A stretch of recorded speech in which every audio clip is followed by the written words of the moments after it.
اختصار سے میں اپنا رائے پیش کروں گا.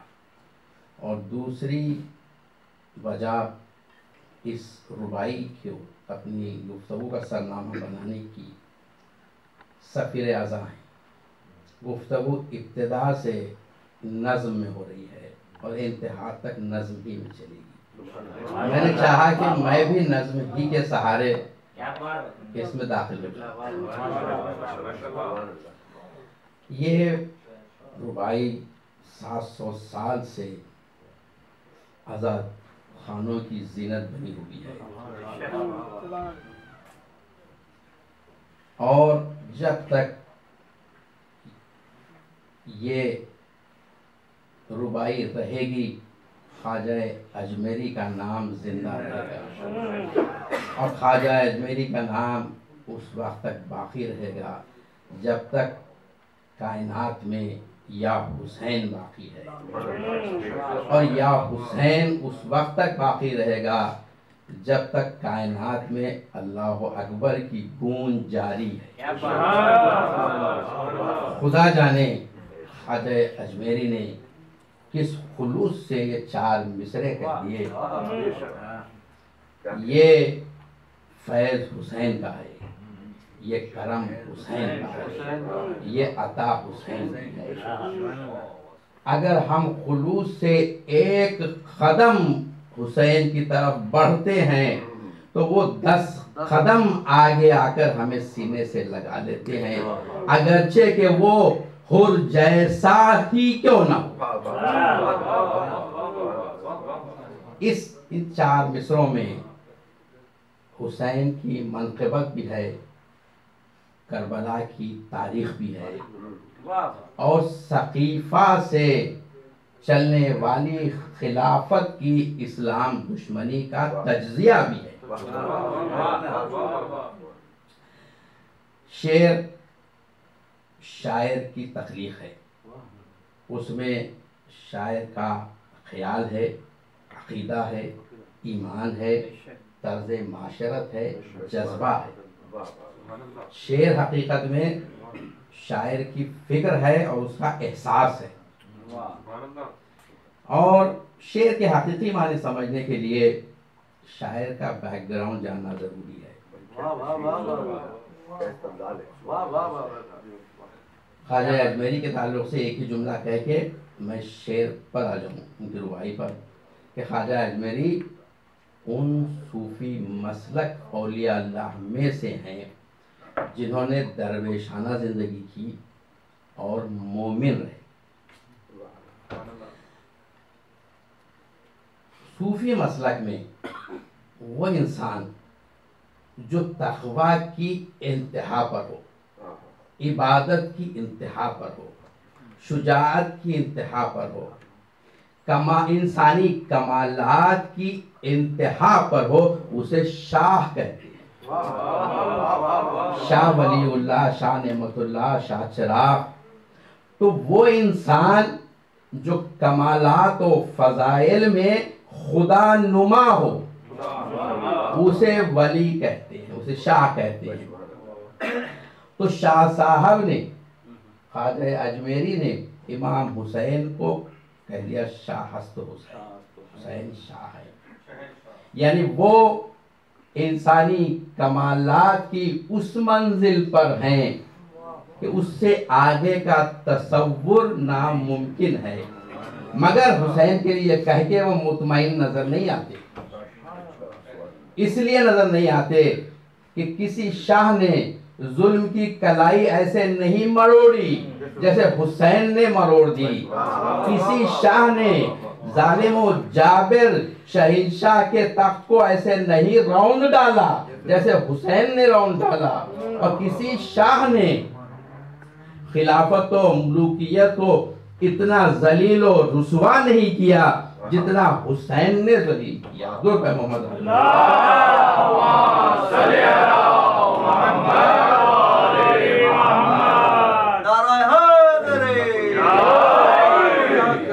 فوراً کہتے ہیں کہ بادشاہ ہست حسین.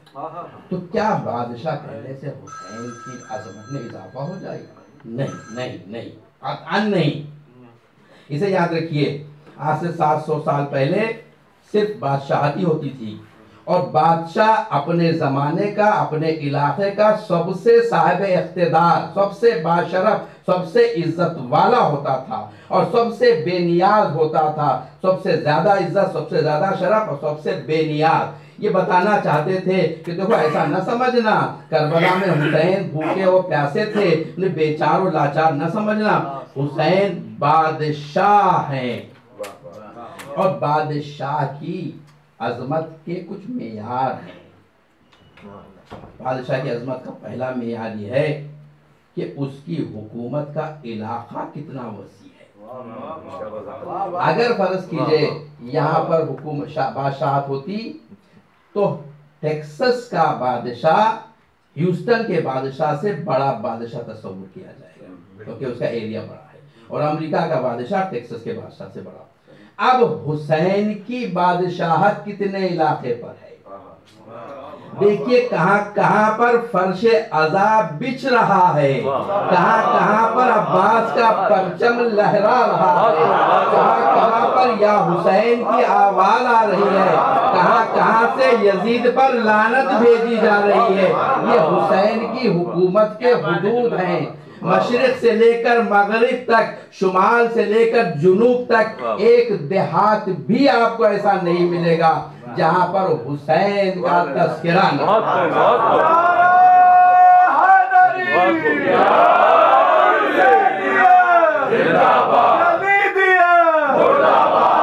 محمد علی محمد پہ بلند تر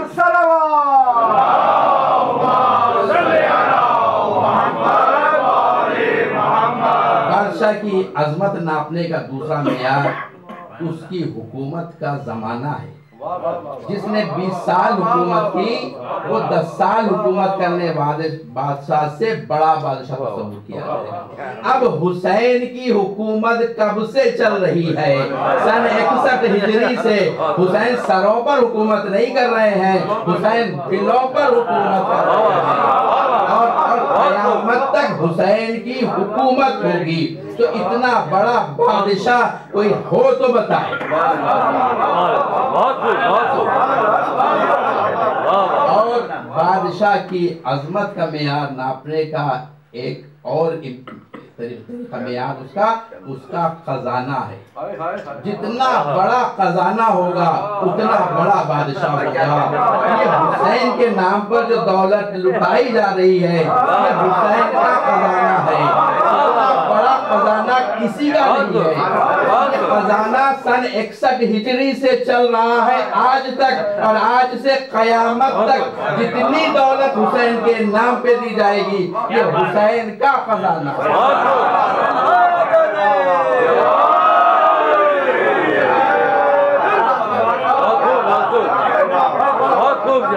عظمت ناپنے کا ایک اور معیار ہے، وہ بادشاہ کی فوج و لشکر ہے۔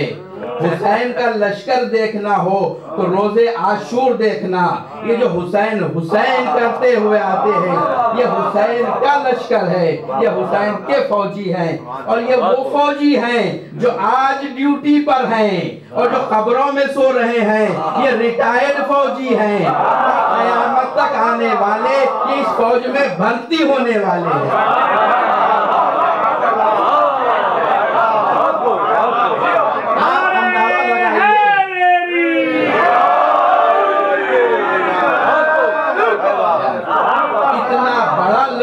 کسی بادشاہ کا ہے؟ خواجہ صاحب یہی بتانا چاہتے تھے کہ حسین ایسا بادشاہ ہے، اور بادشاہ ظالم اور جابر بھی ہوئے، بادشاہ انصاف پسند اور عادل بھی ہوئے۔ شاہ صاحب نے پہلے شاہ حسن حسین یہ کہہ کے بتا دیا کہ یہ جو بادشاہ ہے یہ بادشاہ وہ ہے جو خدا نما ہے، کمالات و فضیلت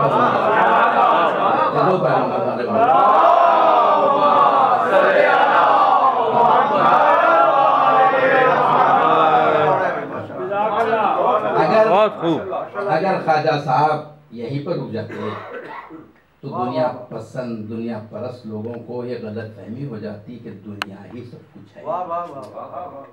خواجہ صاحب نے فوراً کہہ دیا دین است حسین، حسین دین ہے۔ دین کیا ہے؟ 1,24,000 پیغمبروں کی رسالت کو دین کہتے ہیں۔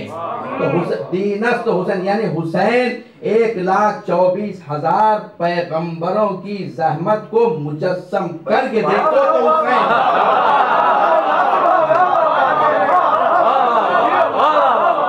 1,24,000 پیغمبروں کی زحمت مجسم ہو جائے تو حسین اور حسین کا ہر عمل شریعت ہے۔ درود پڑھیں محمد علیہ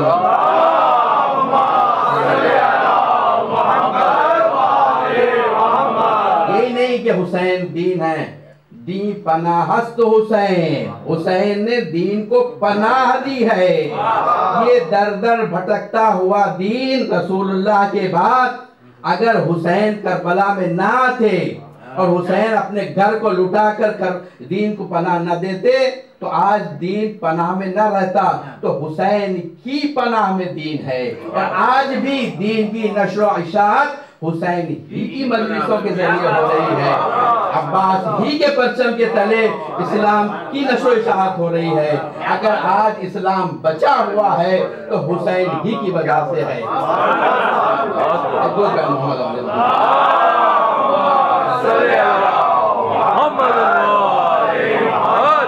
اور یہ بتا دیا کیسے بتایا حسین نے دین کیسے بچایا۔ سردار ناداب دست در دست حسین نے سر دے دیا مگر یزید کے ہاتھ پر بیعت نہ کی۔ حسین نے اپنا سب کچھ لٹا دیا اور دین کو بچا لیا۔ اب وہ جو خواجہ صاحب کو جانتے ہیں، پہچانتے ہیں، انہیں مانتے ہیں، انہیں چاہیے کہ دیکھیں کہ ان کے پیر و مرشد کیا فرماتے ہیں۔ اگر دین چاہیے تو حسین کی درگاہ میں آؤ، حسین کی بارگاہ میں آؤ، کیونکہ دین نے حسین کے دامن میں پناہ لی ہے۔ دین کہیں نہیں مل سکتا سوائے حسین کے دامن میں۔ اور اس کے بعد آخری مصرے میں کہتے ہیں کہ حقا کے قسم ہے حق کی کہ لا الہ کی بنیاد حسین نے رکھی۔ میں ہاتھ جوڑ کے عرض کروں خواجہ صاحب سے کہ خواجہ صاحب آپ کیا فرماتے ہیں؟ کیا حضرت آدم نے لا الہ کی تبلیغ نہ کی؟ کیا حضرت نوح نے لا الہ کی تبلیغ نہ کی؟ کیا حضرت ابراہیم نے صرف خانہ کعبہ بنایا اور لا الہ کو نہ پہچانوایا؟ کیا حضرت عیسیٰ و موسیٰ کسی اور اللہ کو معبود کے عنوان سے پیش کر رہے تھے؟ رسول اللہ نے تو اپنا مشن ہی یہ کہہ کے شروع کیا تھا کہ قولوا لا الہ تفلحوا۔ تو پھر آپ یہ جو فرماتے ہیں کہ قسم ہے حق کی کہ لا الہ کی بنیاد حسین نے رکھی، عجب نہیں یہ کہیں اے شخص تو اگر 60 ہجری کے اسلامی معاشرے کو دیکھے تو تیری سمجھ میں آئے گا کہ اسلام کہاں پہنچ چکا تھا۔ مسلمانوں کا خلیفہ علانیہ طور پر شراب نوشی کر رہا تھا، قرآن اور وحی کا مذاق اڑایا جا رہا تھا، نبوت و قیامت سے منصرف ہو گئے تھے۔ یزید نے بھرے دربار میں 700 کرسی نشینوں کے سامنے یہ کہہ دیا تھا کہ نعوذ باللہ بنی ہاشم نے ایک ڈھونگ رچایا تھا حکومت حاصل کرنے کے لیے، نہ آسمان سے کوئی خبر آئی نہ کوئی وحی آئی، اور 700 کرسی نشین منہ بند کیے بیٹھے تھے، اور علی کی وہی بیٹی جو رسن بستہ تھی اس نے کہا ابن الطلقہ تو کیا بکتا ہے؟ اگر حسین کربلا میں نہ آتے تو دین ختم ہو گیا ہوتا۔ اور اسی طرف رسول اللہ نے ارشاد فرمایا تھا کہ حسین منی وانا من حسین۔ رسول اللہ یہ بتا کے گئے تھے کہ میرا کام میرا نام حسین ہی کی وجہ سے باقی رہے گا، حسین مجھ سے ہے اور میں حسین سے باقی ہوں۔ عزادارو یہ 4 مصرے جو ہر عزا خانی کی زینت بنے ہوئے ہیں، اس میں وہ خود ساختہ خلافت کو اس پیارے انداز سے پیش کیا خواجہ اجمیری نے کہ حقا کے بنا لا الہ الا حسین، یعنی حسین اگر کربلا میں نہ آتے تو لا الہ الا اللہ ختم ہو گیا ہوگا۔ اور یہ جو خود ساختہ خلافت چلی تھی یہ اسی لیے چلی تھی، اور اسی لیے انہوں نے ایک کے بعد ایک ایسے افراد کو اپنے بعد حکومت عطا کی تاکہ وہ مقصد حاصل ہو جائے جس کی تلاش انہیں پہلے دن سے تھی۔ بس میں نے آغاز تمام کیے، چند جملے مصائب کے، اور اس کے بعد آپ کی زحمت تمام کروں، اور انشاءاللہ ہم سفیر اعضا کے ساتھ سینہ کریں گے۔ ہاں، یہ ایام جو ہیں یہ حسین کی فتح کے اعلان کے دن بھی ہیں، یہ اسیران کربلا کی فتح کے اعلان بھی ہیں، اعلان کے دن بھی ہیں، ان کی مصیبتوں کے بیان کرنے کے دن بھی ہیں، اور ظالم کے ظلم کو بیان کرنے کا بھی موقع ہے۔ ہاں، میں بس چند جملے اربعین کی مناسبت سے کہ جابر ابن عبداللہ انصاری، ان کی زیارت کی بڑی عظمت ہے۔ جابر اس زمانے میں جب کہ حسین کو شہید کر دیا گیا، کسی میں ہمت نہیں تھی کہ حسین کا نام لیں۔ جابر مدینے سے چلے ہیں یہ بتانے کے لیے کہ میں حسین کی قبر کا بوسہ دینے کے لیے چل رہا ہوں۔ جابر نابینا ہو گئے تھے، جابر نے عطیہ اوفی کا سہارا لیا۔ عطیہ اوفی بیان کرتا ہے کہ جابر اور ہم کربلا پہنچے، جابر نے فرات میں غسل کیا۔